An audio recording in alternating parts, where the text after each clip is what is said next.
លោកស្រីអ្នកនាងកញ្ញាទូទាំងនិកជនជាទីគោរពប្រទេសកម្ពុជាគឺជាប្រទេសមួយប្រកាន់យកនៅលទ្ធិប្រជាធិបតេយ្យសេរីពហុបកក្នុងការដឹកនាំនិងគ្រប់គ្រងប្រទេសឲ្យមានការរីកចម្រើនដោយយកនៅក្នុងនេះហើយដើម្បីកែលម្អនៅប្រព័ន្ធយុតិធធច្បាប់ថ្មីមួយគឺក្រមនីតិវិធីព្រហ្មទណ្ឌត្រូវបានតាក់តែងឡើងដោយទទួលបានការអនុម័តពីរដ្ឋសភាព្រឹទ្ធសភានិងមានការឡាយប្រហ័សលេខារបស់ព្រះករុណាព្រះបាទសម្ដេចព្រះបរមនាថនរោត្តមសីហមុនីព្រះមហាក្សត្រនៃព្រះរាជាណាចក្រកម្ពុជាចា៎ដើម្បីឲ្យប្រជាពលរដ្ឋបានជ្រាបជ្រាបអំពីក្រមនីតិវិធីព្រហ្មទណ្ឌនេះក្រសួងយុតិធធបានសហការជាមួយនឹងក្រសួងព័ត៌មានរៀបចំជាកម្មវិធីដើម្បីផ្សព្វផ្សាយស្ដីអំពីក្រមនីតិវិធីព្រហ្មទណ្ឌនៃព្រះរាជាណាចក្រកម្ពុជាដែលយើងមានផ្សាយតាមការផ្សព្វផ្សាយរបស់ទូរទស្សន៍ជាតិកម្ពុជាផងនិងវិទ្យុជាតិផងចា៎នៅក្នុងថ្ងៃនេះយើងមានវាគ្មិនកិត្តិយសចំនួន3រូបមកចូលរួមចាគឺមានអាយដាមកើតរិទ្ធជាអនុរដ្ឋលេខាធិការនៃក្រសួងយុតិធធជំរាបសួរអាយដាមចាអាយដាមប៊ុនហុងអនុរដ្ឋលេខាធិការនៃក្រសួងយុតិធធជំរាបសួរអាយដាមចានិងអាយដាមភៅសំភីជាអគ្គនាយកស្រាវជ្រាវនិងអភិវឌ្ឍលើវិស័យយុតិធធនៃក្រសួងយុតិធធជំរាបសួរអាយដាមចា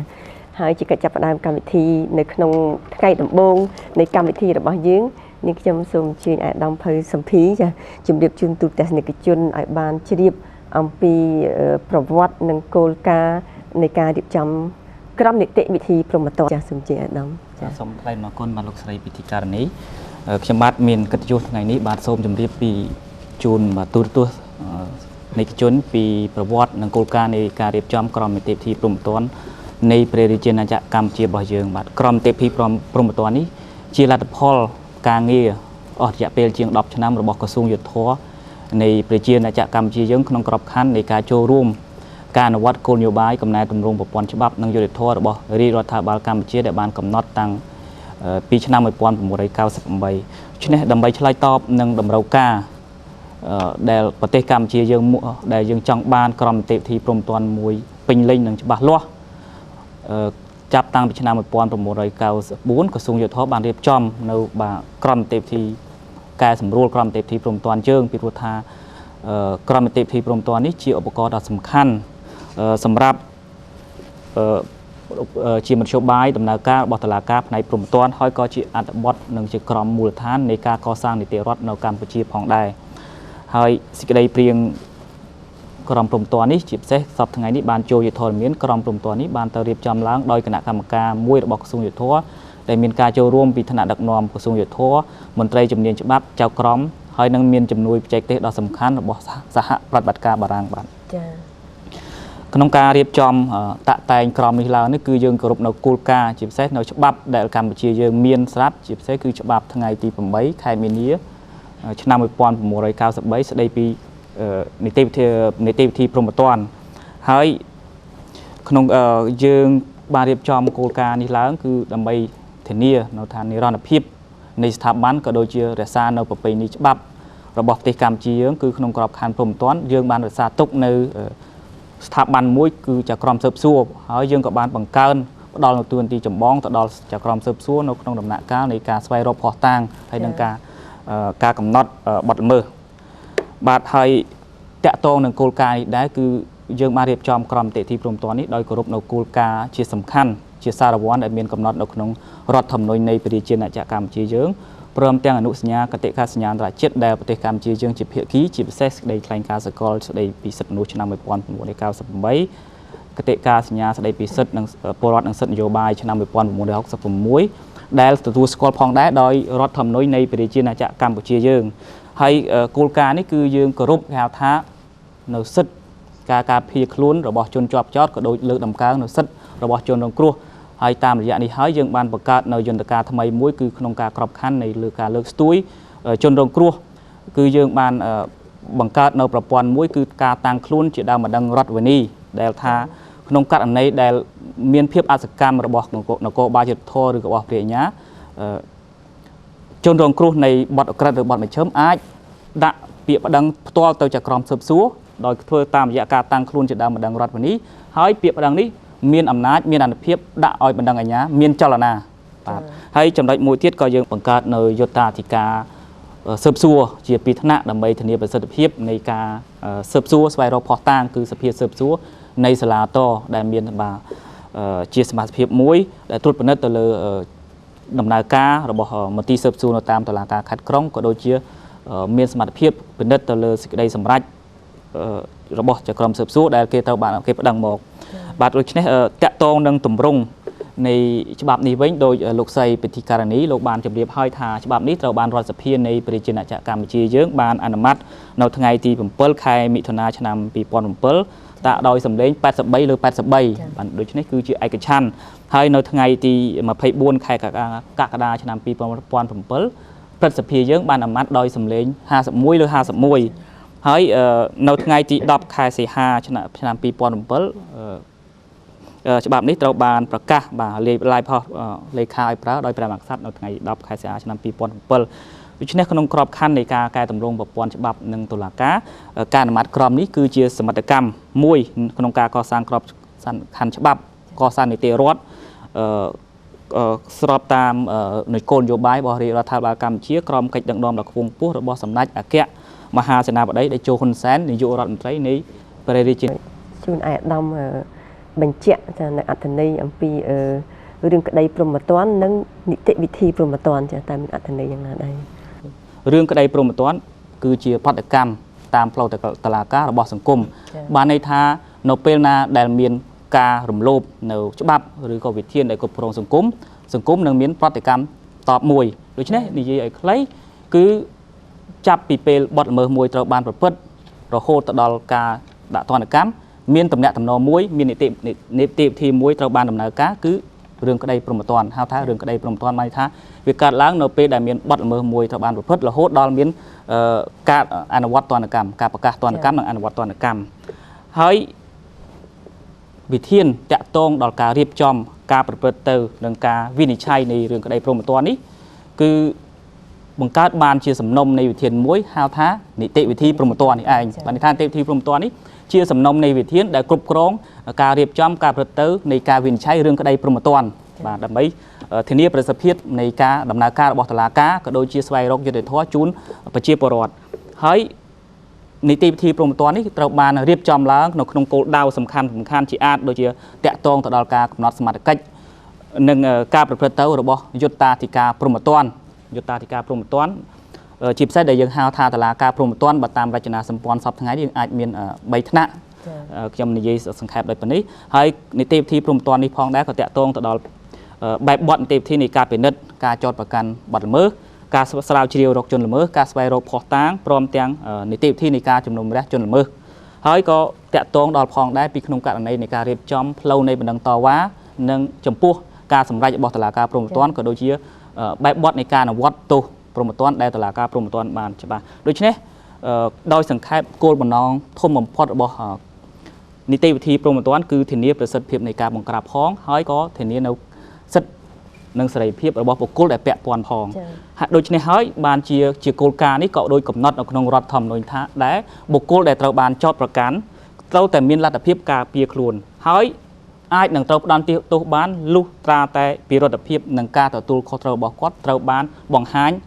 យ៉ាងច្បាស់តាមផ្លូវច្បាប់ប៉ុណ្ណេះដូច្នេះហើយចេញជាគោលការណ៍នៅក្នុងរដ្ឋធម្មនុញ្ញយើងតាក់ទងដល់វិធាននៃការស្វែងរកភស្តុតាងណែដែលបានមកដោយការបង្ខិតបង្ខំដោយការខុសច្បាប់ដោយសារក្លែងបន្លំគឺភស្តុតាងនេះគឺមិនអាចយកជាការដើម្បីដាក់ពិរុទ្ធភាពទៅលើជនជាប់ចោទបានទេនេះក៏ជាគោលការណ៍នៃការរៀបចំក្រមនីតិវិធីព្រហ្មទណ្ឌថ្មីយើងផងដែរការដែលមិនគោរពនៅគោលការណ៍នេះគឺនាំឲ្យមានមុខភាពនៃនីតិវិធីដែលយើងប្រៀបធៀបជាមួយច្បាប់ចាស់គឺជាចំណុចថ្មីដែលយើងកែលម្អហើយយើងឃើញថានៅក្នុងក្របខ័ណ្ឌនៃការរៀបចំនេះគឺក្រមនីតិវិធីព្រហ្មទណ្ឌគោលគំនិតមួយគឺគេហៅថាធានាតុល្យភាពរវាងប្រសិទ្ធភាពនៃការបង្ក្រាបដែលធានានៅសណ្ដាប់ធ្នាប់សង្គមហើយនឹងហៅថាសិទ្ធិឬក៏គោលការណ៍នៃការការពារខ្លួនដែលមាននៅក្នុងកំណត់អង្គរដ្ឋធម្មនុញ្ញដើម្បីធានានឹងសិទ្ធិសេរីភាពនិងផលប្រយោជន៍របស់បុគ្គលដែលពាក់ព័ន្ធដូច្នេះរឿងក្តីព្រហ្មទណ្ឌឬក៏នីតិវិធីព្រហ្មទណ្ឌត្រូវបានរៀបចំដើម្បីធានាតុល្យភាពនេះរវាងប្រសិទ្ធភាពនៃការបង្ក្រាបនិងការការពារសិទ្ធិនិងសេរីភាពរបស់ជនពាក់ព័ន្ធហើយដំណើរការរឿងក្តីព្រហ្មទណ្ឌយើងអាចចែកជា4ដំណាក់កាលទៅតាមគេថាលំដាប់អំណោយតាមពេលវេលាដូចតទៅទី1គឺការស៊ើបអង្កេតដែលធ្វើឡើងដោយនគរបាលយុត្តិធម៌ក្រោមការទទួលខុសត្រូវរបស់ព្រះរាជអាជ្ញា បន្ទាប់មកគឺដំណាក់កាលនៃការចោតប្រកាន់ដែលអនុវត្តដោយព្រះរាជអាជ្ញាស្របតាមរដ្ឋធម្មនុញ្ញនៃប្រជាណាចក្រកម្ពុជាយើងដំណាក់កាលទី3គឺការស៊ើបសួរដែលធ្វើឡើងដោយចៅក្រមស៊ើបសួរហើយដំណាក់កាលទី4គឺជាការជំនុំជម្រះធ្វើឡើងដោយយុត្តាធិការជំនុំជម្រះបាទសូមថ្លែងអរគុណបាទចាសូមអរគុណចាតាមប្រសាសន៍របស់អាដាមអំបញ្ញមិញគឺ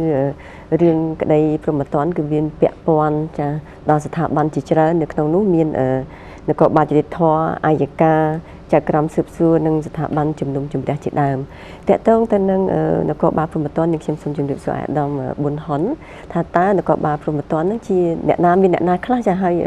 ចំពោះការងាររបស់នគរបាលខាងផ្នែកយុតិធធម៌មានការងារយ៉ាងម៉េចខ្លះដែរទៅអាដាមចាបាទសូមអរគុណដល់លោកស្រីវិធីការនីព្រោះថានៅក្នុងបញ្ហារឿងនីតិវិធីព្រំប្រទាននេះគឺដំណើរការដំបូងដែលកើតឡើងគឺទៅខាងនគរបាលយុតិធធម៌នៅពេលដែលនគរបាលយុតិធធម៌គឺថាគេឲ្យមកបំពេញការងារនេះតើមានន័យថាម៉េចខ្លះដែលហៅថានគរបាលយុតិធធម៌នៅក្នុងក្រមយើងបានឲ្យនិយមន័យច្បាស់ហើយនៅក្នុងមាត្រា56គឺបានឲ្យនិយមន័យថានគរបាលយុតិធធម៌គឺជាជំនួយអំណាចតុលាការមានន័យថាគាត់ជាជំនួយឲ្យខាងព្រះរាជអាជ្ញាឬក៏ចៅក្រមស៊ើបសួរនៅក្នុងការត្រួតពិនិត្យបទល្មើសបាទក្នុងការត្រួតពិនិត្យបទល្មើសគឺស្វែងរកភស្តុតាងទាំងឡាយដើម្បីចាប់ជនល្មើសនិងកំណត់អត្តសញ្ញាណជនល្មើសបាទនឹងគឺមានចែងនៅក្នុងមាត្រា56អញ្ចឹងចង់បញ្ជាក់ដែរថានៅក្នុងនគរបាលពាក្យថានគរបាលយុតិធធម៌នេះគឺថាមានសមាសភាព3ប្រភេទគឺទី1គឺមន្ត្រីនគរបាលយុតិធធម៌និងទី2គឺភ្នាក់ងារនគរបាលយុតិធធម៌និងទី3មន្ត្រីរាជការឬក៏ភ្នាក់ងារសាធារណៈដទៃទៀតដែលច្បាប់ពិសេសបានប្រគល់សិទ្ធិអំណាចឲ្យបាទអញ្ចឹងនៅក្នុងនេះយើងនឹងបញ្ជាក់ជូនថាតើមន្ត្រីនគរបាលយុតិធធម៌នោះអ្នកណាគេហើយគាត់មានគុណសម្បត្តិយ៉ាងណាបានអាចក្លាយទៅជាមន្ត្រីនគរបាលយុតិធធម៌គឺថានៅមន្ត្រីនគរបាលយុតិធធម៌គឺជាជនទាំងឡាយដែលគាត់ត្រូវបានផ្ដល់សិទ្ធិគុណសម្បត្តិដោយច្បាប់នេះគឺតាមរយៈ2ប្រភេទទី1គឺថាតាមរយៈការប្រឡងប្រជែងមានន័យថាគាត់ត្រូវប្រឡងមានសញ្ញាបត្រជាន់ខ្ពស់ខាងនគរបាលយុតិធធម៌សិនបានគាត់អាចទៅជាមន្ត្រីនគរបាលយុតិធធម៌អញ្ចឹងនៅក្នុងការទទួលគុណសម្បត្តិប្រឡងនេះគឺថាគាត់តលតែទី1ជាមន្ត្រីនគរបាលជាតិនាយនគរបាលជាតិឬក៏នាយនគរបាលរងដែលគាត់បានបម្រើការងាររយៈពេល2ឆ្នាំហើយគាត់បានប្រឡងជាប់ខាងសញ្ញាបត្រជាន់ខ្ពស់ខាងនគរបាលយុតិធធម៌នេះគឺគាត់នឹងក្លាយខ្លួនទៅជាមន្ត្រីនគរបាលយុតិធធម៌ហើយចំពោះនាយទាហានកងរាជអាវុធហត្ថនោះគឺថាគាត់បានបម្រើការងារនៅក្នុងមុខងារនឹង2ឆ្នាំដែរហើយប្រឡងជាប់ខាងផ្នែកសញ្ញាបត្រជាន់ខ្ពស់ខាងនគរបាលយុតិធធម៌ហ្នឹងក៏គាត់បានទទួលមុខងារជាមន្ត្រីនគរបាលយុតិធធម៌ដែរហើយចំពោះថាតើសញ្ញាបត្រនឹងដើម្បីប្រឡងនឹងត្រូវធ្វើយ៉ាងម៉េចគឺថាត្រូវឆ្លងកាត់នៅការប្រឡងវិញ្ញាសា3មុខគឺទី1ច្បាប់ព្រហ្មទណ្ឌទី2គឺនីតិវិធីព្រហ្មទណ្ឌនិងទី3គឺវិញ្ញាសាស្ដីពីករណីកិច្ចសាសដោយដែលមានចែងនៅក្នុងក្រមសីលធម៌ដែលតាក់តែងឡើងដោយអង្គការសហប្រជាជាតិបាទហើយសមាជិកភាពនៃគណៈមេប្រយោគគឺថាគណៈមេប្រយោគស្ថិតនៅក្រោមការអធិបតីភាពរបស់អគ្គព្រះញ្ញាអមតុលាការកំពូលឬក៏ចៅក្រមអัยការដែលទទួលនៅមុខងារនេះហើយសមាជិកភាពគណៈមេប្រយោគនោះមានចៅក្រមស៊ើបសួរមួយរូបដែលតែងតាំងដោយប្រធានតុលាការកំពូលនិងចៅក្រមអัยការមួយរូបដែលតែងតាំងដោយអគ្គព្រះញ្ញាអមតុលាការកំពូលនិងតំណាង2រូបពីក្រសួងមហាផ្ទៃឬក៏2រូបទៀតពីក្រសួងការពារជាតិអាស្រ័យទៅតាមការប្រឡងរបស់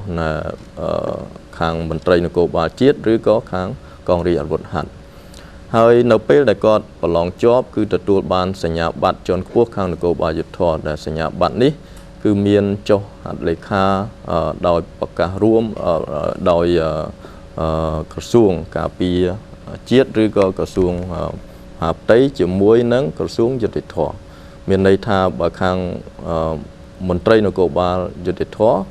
ដែលចេញមកពីខាងកងរាជអាវុធហត្ថគឺសញ្ញេដោយរដ្ឋមន្ត្រីក្រសួងយុតិធធជាមួយនឹង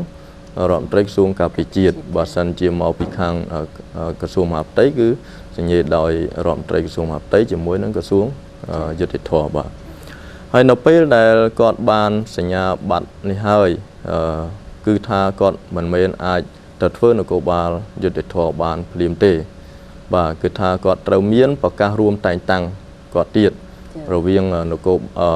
ក្រសួងសម័យជាមួយនឹងក្រសួងយុតិធធបាទហើយចំពោះករណីមួយទៀតអំពីមន្ត្រីនគរបាលយុតិធធផ្សេងទៀតដែលថាមិនឆ្លងកាត់ការប្រឡងទេគឺថាតាមរយៈឋានន្តរស័ក្តិនិងមុខងាររបស់គាត់ដែលមាត្រា60បានចែងមានច្រើនណាស់គឺថាមានទាំងអភិបាលរងខេត្តក្រុងអភិ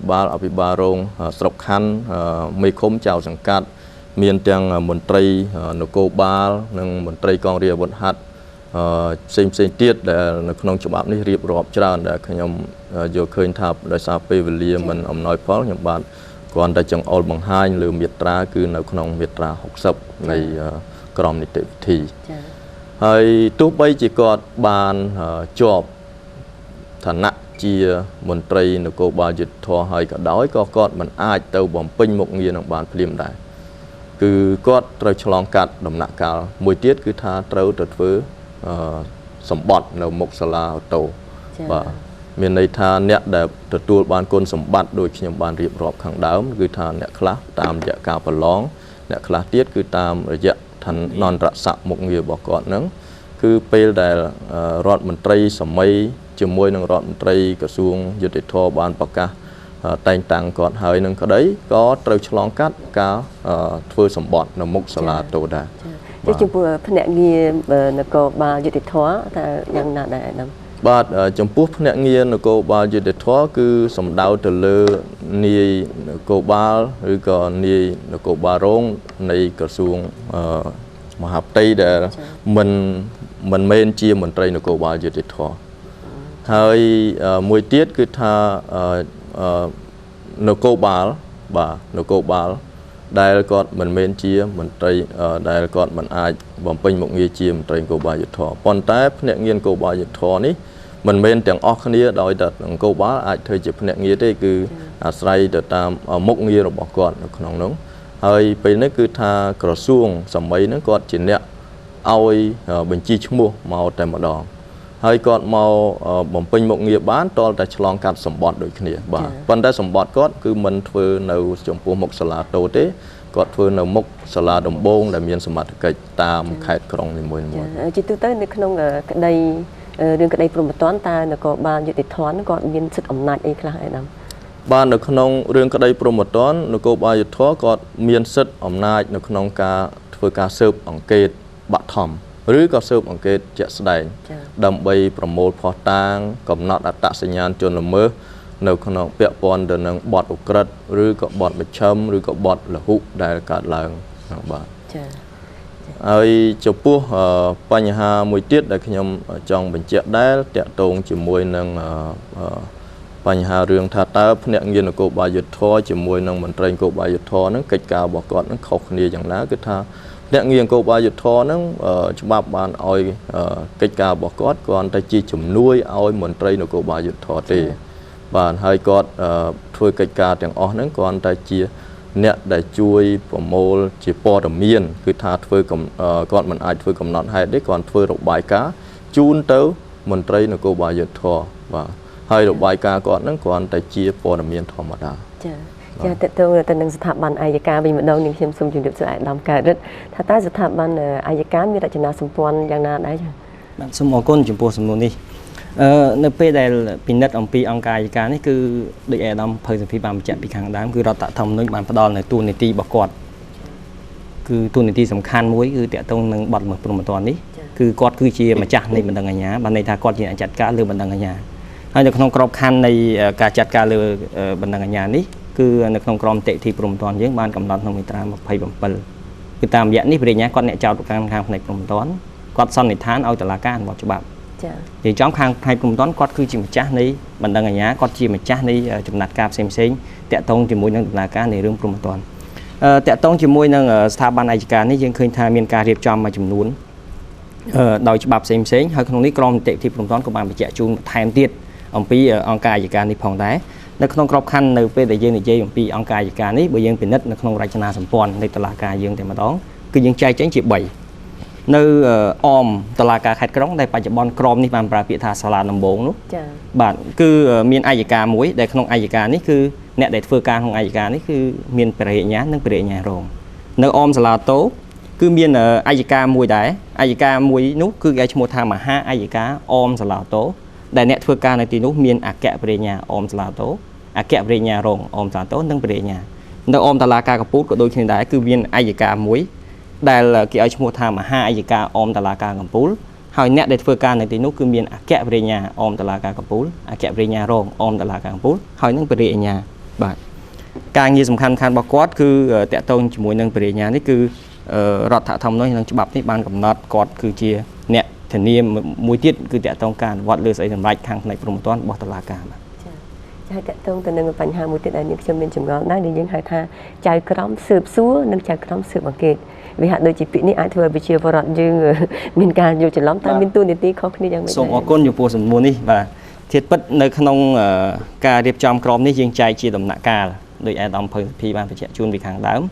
នៅក្នុងដំណាក់កាលនៃនីតិវិធីព្រំប្រទានយើងចែកចេញជា4ដំណាក់កាលធំគឺដំណាក់កាលនៃការស៊ើបអង្កេតដំណាក់កាលនៃការចាប់ប្រកាន់ដោយអាយកាដំណាក់កាលស៊ើបសួរហើយនឹងចុងក្រោយគឺដំណាក់កាលជំនួយជម្រះនៅក្នុងន័យនេះដើម្បីបែងចែកឲ្យបានច្បាស់រវាងដំណាក់កាលនីមួយៗនេះក្រមនីតិវិធីព្រំប្រទានបានជ្រើសរើសពាក្យដើម្បីធ្វើការបែងចែកនៅពេលដែលយើងនិយាយអំពីការស៊ើបអង្កេតគឺសំដៅទៅដល់ដំណាក់កាលដែលស្ថិតនៅក្រោមការចាត់ការរបស់នគរបាលយុតិធម៌ហើយនិងអាយកាអញ្ចឹងហើយបានជាភាសាបច្ចុប្បន្នយើងមានភាសាមួយទៀតគឺការស៊ើបសួរការស៊ើបសួរនេះគឺឈានចូលដល់ដំណាក់កាលមួយដែលក្នុងនោះគឺបរិញ្ញាគាត់បានចោទប្រកាន់ហើយក៏បញ្ជូនរឿងទៅចៅក្រមម្នាក់ចៅក្រមនោះដែលទទួលបន្ទុកនោះគេឲ្យឈ្មោះថាជាចៅក្រមស៊ើបសួរដែលការកំណត់ពាក្យនេះគឺខុសអំពីច្បាប់នីតិវិធីព្រំប្រទានឆ្នាំ1993ដែលយើងចំណាំតែប្រើពាក្យថាចៅក្រមស៊ើបអង្កេតឬចៅក្រមអង្កេតអញ្ចឹងចាប់ពីពេលនេះតទៅយោងតាមក្រមនីតិវិធីព្រំប្រទានគួរតែប្រើពាក្យថាជាចៅក្រមស៊ើបសួរឬហៅថាចៅក្រមស៊ើបហៅកាត់អីយ៉ាងទៅបាទអញ្ចឹងពាក្យនេះគឺមានការខុសគ្នាបាទហើយក្រៅពីនេះគឺយើងមានទាំងចៅក្រមស៊ើបសួរនិងព្រះរាជអាជ្ញានេះខ្ញុំចង់សូមឲ្យដំបញ្យល់វិញ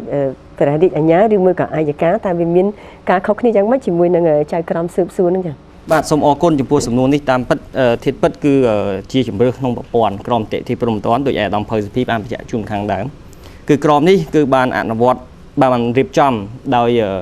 យគោរពនៅគោលការណ៍ធំមួយចំនួនហើយក្នុងនោះមានទាំងប្រពៃណីផ្នែកច្បាប់ផងហើយដើម្បីធានារណភាពគឺក្រមនេះបានផ្អែកមួយផ្នែកធំទៅលើច្បាប់ស្តីពីនីតិវិធីព្រំប្រទានឆ្នាំ1993ដែលតាមរយៈច្បាប់នីតិវិធីព្រំប្រទានឆ្នាំ1993នោះគឺយើងឃើញថាមានការបែងចែកតួនាទីខុសគ្នារវាងព្រះរាជអាជ្ញាជាមួយនឹងចៅក្រមស៊ើបសួរចៅក្រមស៊ើបអង្កេតបាទនៅពេលនោះអញ្ចឹងនេះគឺជាជំរឿប្រព័ន្ធមួយដែលបើយើងពិនិត្យទៅតាមច្បាប់នីតិវិធីព្រំប្រទានឆ្នាំ1993ក៏ដូចជាក្រមនីតិវិធីព្រំប្រទាននេះគឺយើងឃើញថាអង្គការអាយកាដែលក្នុងនោះយើងស្គាល់ជាពិសេសគឺដល់ព្រះរាជអាជ្ញាបានអ្នកដែលធ្វើការនៅក្នុងអង្គការអាយកានោះ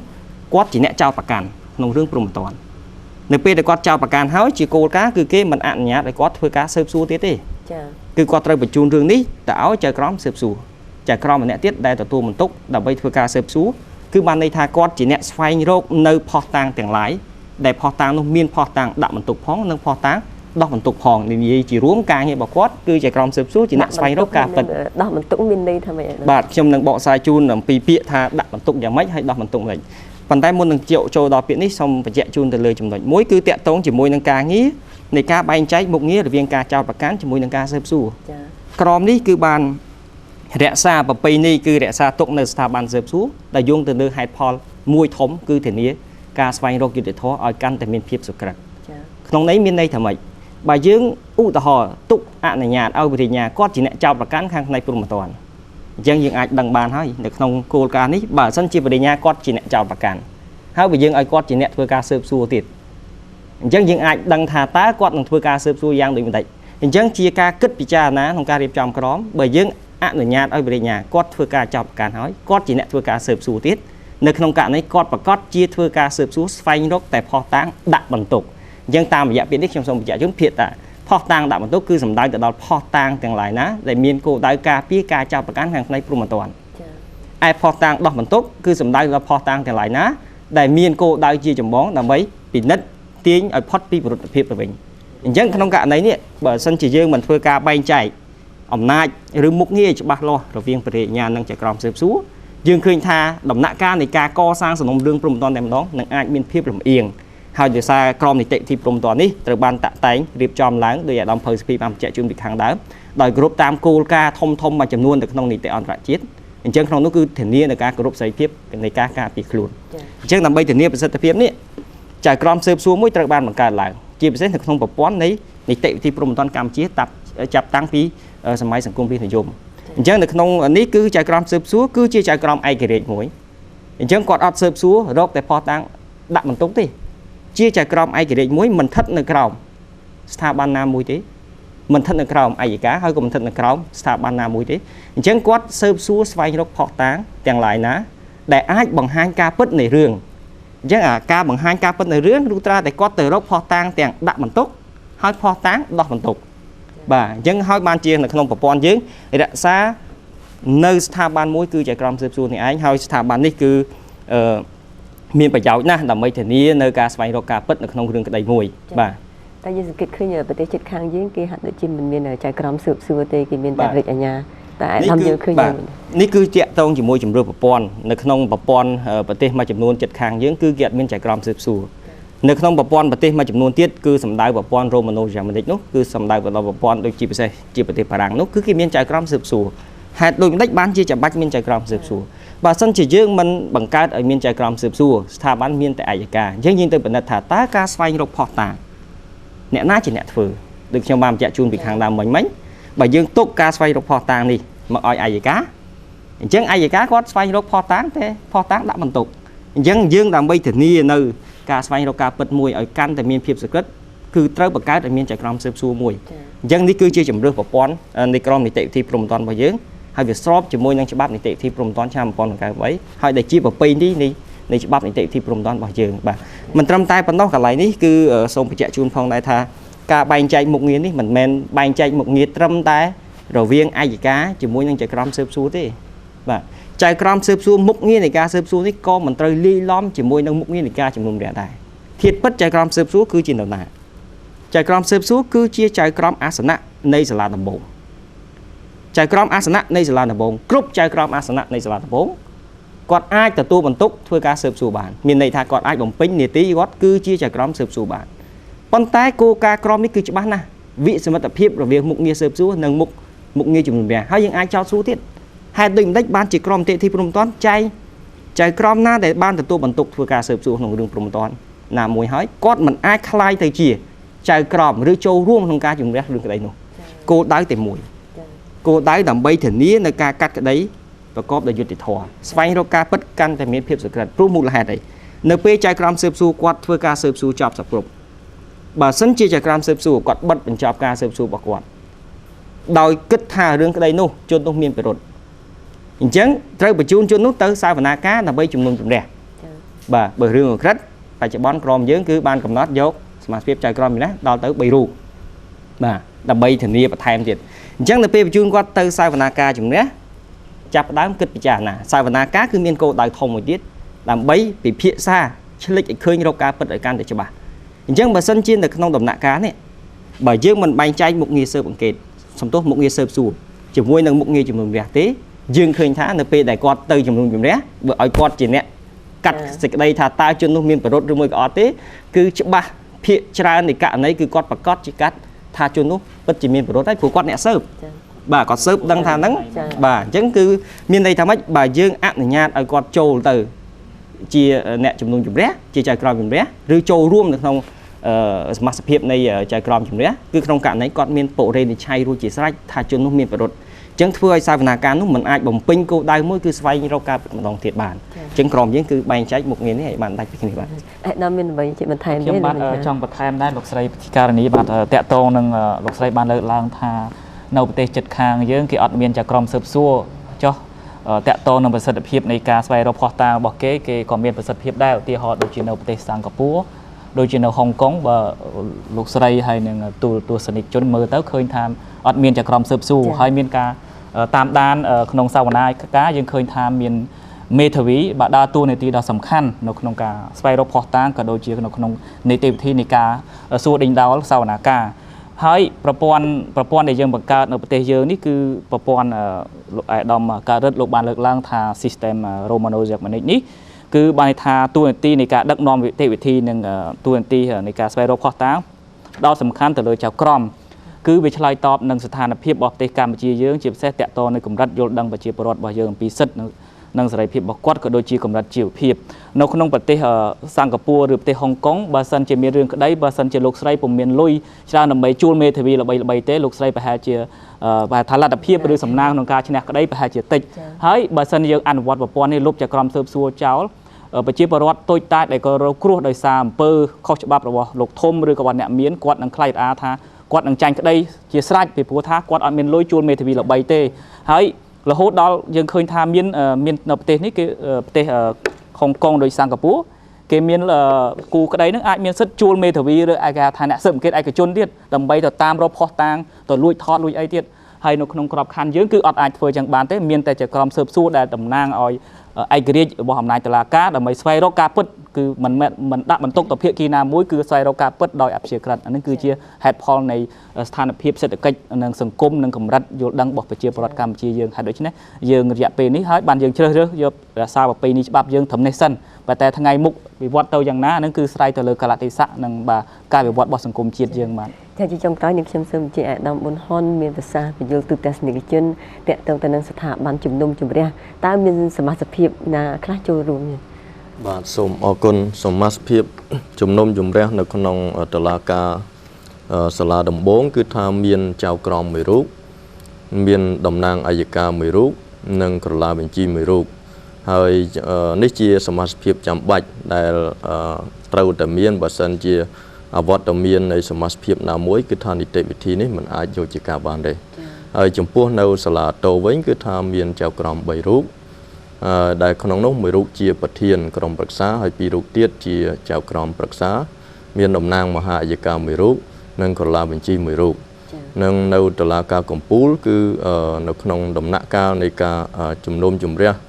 លើបណ្ដឹងសារទុកលើកទី1គឺថាគឺមានសមាជិកភាពជំនុំជម្រះ5រូបនៅក្នុងនោះគឺថាមួយរូបជាប្រធានក្រុមប្រឹក្សាជំនុំជម្រះហើយ4រូបទៀតជាចៅក្រមប្រឹក្សានិងតំណាងមហាអัยការមួយរូបនិងកលាមេជីមួយរូបហើយក្នុងពេលដែលតុលាការកំពូលពិនិត្យលើបណ្ដឹងសារទុកលើកទី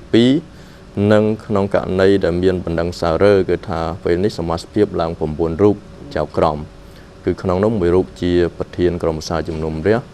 និង8រូបទៀតជាចៅក្រមប្រឹក្សាហើយនឹងតំណាងមហាអัยការមួយរូបនិងកលាមជីមួយរូបបាទសូមបញ្ជាក់ជូនផងដែរតកតងជាមួយសមាជិកភាពជំរះអាយដាមប៊ុនហ៊ុនបានបញ្ជាក់ជូនដើម្បីមិញអស់ហើយគឺជាទូទៅគឺជាសមាជិកភាព